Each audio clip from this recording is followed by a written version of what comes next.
Ladies and gentlemen, just a quick follow-up to the little Google Hangout that Stuart and I have just done this evening.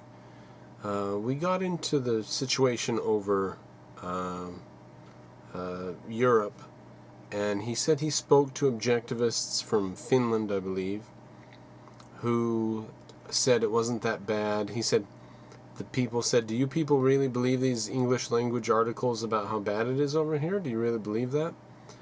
And so he has first-hand sources in the country, and I am basing my view on first-hand sources in the country. So I just wanted to bring up something that I just didn't have time, or it didn't occur to me. We only spent 2 hours together, so we just couldn't cover everything. But he said he doubted that there were these no-go zones. There was this guy from Finland who said, I don't know anything about these no-go zones.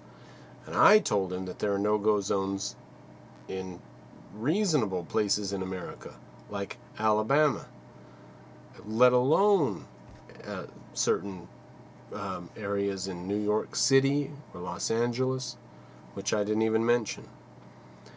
But that's not even what I want to mention in this very short video. Here is what happens in the United States of America when there's a no-go zone. Over time, be it months or a couple of years, pressure is put on, increasing amounts of pressure. Police presence is increased and increased and increased. Sometimes it's decreased for up to a decade, like it was in New York City. But then eventually it started increasing. Giuliani started increasing it. It just got out of hand because people were just moving away, leaving. The pressure, the free society, the freedom of speech, people's freedom of movement will create these pressures that will correct it. You cannot have high crime and continue to have a flourishing or even reasonably flourishing neighborhood. So what's going to happen in Detroit? That's just a disaster, isn't it? And so that's just part of the panorama of America. But it is not a center of Islamic fundamentalism. And if it becomes a center of Islamic fundamentalism, we'll deal with it just like we've dealt with it every other case where that sort of thing has happened. We're going to surround it with guns and shoot the people to death. It's going to be bloody. It's going to be terrible. Maybe the people inside the compound are on the right. Maybe the FBI is wrong. But you're going to die. They're going to die. The people in Waco died. People in Ruby Ridge died. This is what I want to now.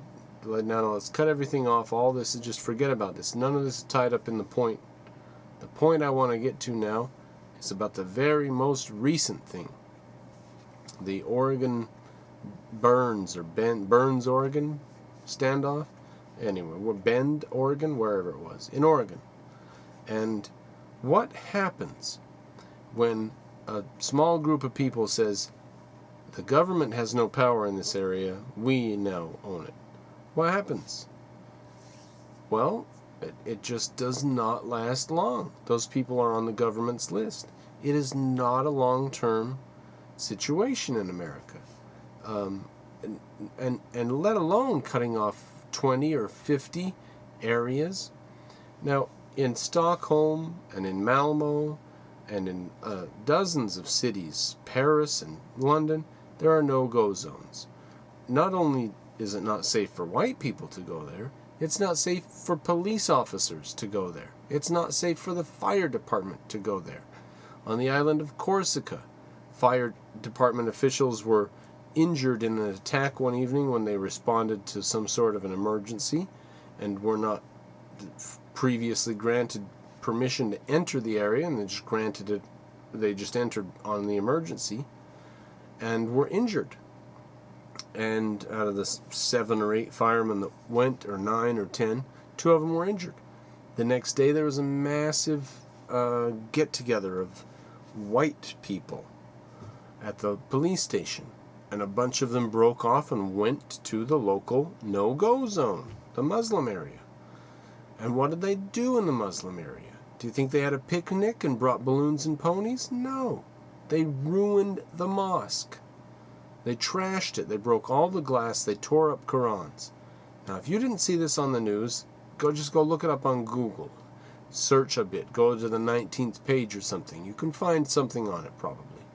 But it's not going to be on CNN, is it? They're not going to try to encourage other people to go ruin the local mosque. If people think that's a normal, regular, reasonable thing to do, everybody would do it. So we can't talk about that. So let's keep quiet about the fact that people are fighting back against a violent political movement that's trying to destroy their lives. So, what happens in America when you declare a small area off limits to law? You become a very quick target of the FBI. What happens in Europe when you declare a target off area to the law? You become a Sharia neighborhood, and everything's fine. So I think it's much, much, much worse than people even in those countries know. And I don't think that you would call a German on the phone in 1943 and find out from that German what's going on in Germany. I think that probably the British and the French and the American intelligence would know more about the whole picture in Germany than a German on the street would know, because of lack of freedom of speech and censorship and freedom of the press. That's the situation we're in today, where someone in America can get sort of an overview of what's happening, whereas people in Europe have a very close-up view. And some of them think that it's a bloody war starting now, and some of them think everything's still okay. From my view, I think that we are months or at the very most years away from a very, very treacherous situation. Possibly months. So, just wanted to follow up with that with Stuart. Sorry I didn't get to mention the fact that I wanted to ask him about the Burns, Oregon thing. What happens when Americans cut a...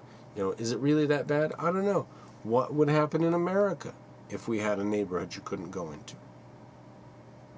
People would very, very quickly know about this. But in a country with no freedom of speech like Europe, all of Europe, you don't know what's going to happen. And pressure builds up, and pressure builds up, and pressure builds up.